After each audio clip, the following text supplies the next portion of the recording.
right, we are in your science overview video for the week. So when we click to open for Tuesday, again, we did not have school on Monday, October 12th, so we're looking at Tuesday's folder.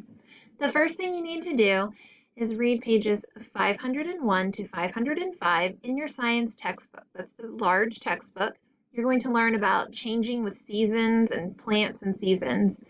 After that, you're going to complete this discussion board. You need to open this and read very carefully. You are actually going to complete a page in your textbook. So you are going to complete the chart on page 505, what happens when, and you have to take a picture and then post it to the discussion board. So you're not actually typing anything in this discussion board, you are just uploading a picture of your completed work. On Wednesday, you're going to read pages 506 and 507. That's about animals and seasons.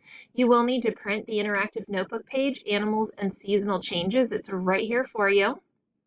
Then you're going to follow along with this teacher-created video with notes, and you're going to complete that interactive notebook page with Ms. Peterson.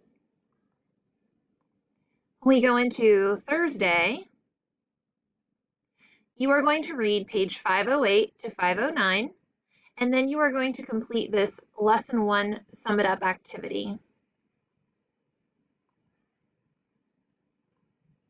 Finally, on Friday, you're going to read, well, you're not going to read, but you're using the pages you've already read, 501 to 509, to complete this lesson 1 applying the concepts activity, where you're going to go back and answer questions regarding all the information you learned throughout the week. If you have any questions, please let me know.